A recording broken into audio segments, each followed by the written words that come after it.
मनोज सिंह और ना काका चुनावी दृष्टि से। हाँ, हाँ आ बिल्कुल रही हूँ, आऊंगी राजीव जी, दोबारा आऊंगी। मनोज सिंह काका, ताल ठोक रहे हैं आप कास्ट सेंसस की, जातीय जनगणना पर चुनाव लड़ेंगे नहीं बल्कि जीत भी जाएंगे। पूरा विपक्ष भी एकजुट नजर आ रहा है और आप भी सुनाएंगे अभी राम मनोहर लोहिया का कोई लाएंगे संस्मरण निकाल कर, संसोपा ने बांधी गांठ पिछड़े पावे 100 में 60। लेकिन जिस गठबंधन के बिहाफ पर ताल ठोक रहे हैं, ना कोई मीटिंग है ना सीट शेयरिंग है, कहां है वो गठबंधन, क्या कर रहा है? 2024 में जीत की ताल ठोक रहे हैं। गरिमा, मैं आपके सवालों से संबद्ध होते हुए कह रहा हूं कि वो गठबंधन जमीन पे ही है और गठबंधन के जो इंडिया गठबंधन के जो विमर्श है उससे किस तरह से भारतीय जनता पार्टी घबराई हुई है, ये तो आपने बताया ही अपने कार्यक्रम के शुरुआती संदर्भ में कि गिरिराज सिंह क्या बयान दे रहे हैं और अजय आलोक क्या बयान दे रहे हैं। असल में कुछ लोगों का जब राजनीतिक विस्थापन होता है तो बहुत बेचैन रहते हैं। दरबारी संस्कृति उनकी इस तरह से उनको घेरे रहती है कि वो सोचते हैं कि क्या ही कह दूं, मुझे उस पर कुछ नहीं कहना है। जो सवाल जातिगत जनगणना का है वो आज से नहीं है। मैंने आपसे एक दिन और कहा कि इस देश में तत्कालीन उस समय के 2010 की बात है कि तत्कालीन उस समय के वित्त मंत्री प्रणव दा ने कहा था कि 2011 में जातिगत जनगणना होगी और हुई भी। क्या कांग्रेस की मजबूरियां रही होंगी, उसने क्यों नहीं उजागर करा? लेकिन सवाल यह है कि आपको देखना चाहिए, ये बात इसलिए नहीं है।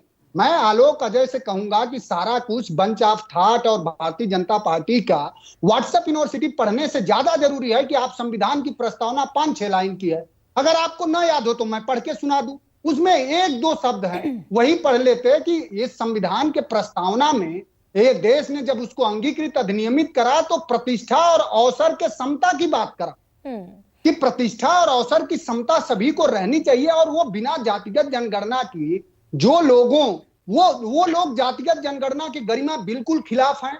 एक गांव में एक कहावत है कि जाके पैर ना फटी बेवाई सो का जाने पीर पर आई। जिनकी कभी थालियां नहीं फेंकी गई, जिनको अलग अलग बर्तनों में खिलाया नहीं गया, जिनको चारपाई से उठाया नहीं गया, जिनको नन्हजतिया नहीं कहा गया, जिनको अछूत नहीं कहा गया, वो निश्चित रूप से जातिगत जनगणना के खिलाफ होंगे, क्योंकि उसकी जो विसंगतियों का जो दंश है वो बहुजन समाज ने ही झेला है। नहीं, लेकिन ये आपको भी तो 2024 में याद आया। मुलायम सिंह यादव उत्तर प्रदेश के जैसे बड़े सूबे के मुख्यमंत्री रह लिए, Akhilesh Yadav youngest chief minister रह लिए, 14 चला गया, 17 गया, 19 गया, 22 में खैर आपको याद आई, आपने मैनिफेस्टो में शामिल किया। हाँ, आपका सवाल बिल्कुल वाजिब है गरिमा। मैं आपके सवाल करने की स्वतंत्रता का पूरा समर्थन करता हूं। अभी अजय आलोक ने भी कहा, कम से कम एक बात उनको अच्छे से पता है कि जातिगत जनगणना केंद्र सरकार करा सकती है। बिहार सरकार ने सर्वे कराया है। हमारे नेता श्रद्धेय पद्म विभूषण श्रद्धेय नेताजी का आप नाम ले रही हैं, नेताजी, शरद जी, नीतीश जी, लालू जी ने हमेशा, रामविलास पासवान जी ने हमेशा जातिगत जनगणना के पक्ष में उन लोगों हमेशा रहे।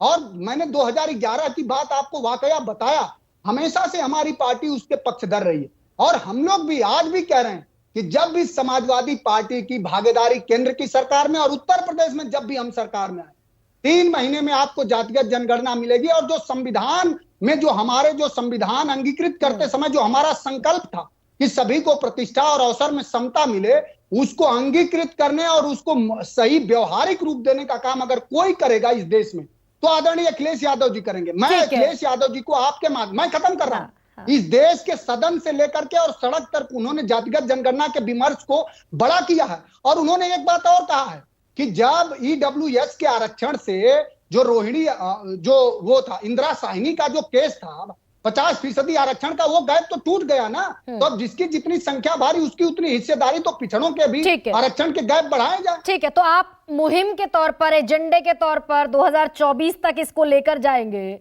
एके वाजपेयी नहीं, हम इसको व्यवहारिक रूप देंगे, व्यवहारिक रूप देंगे।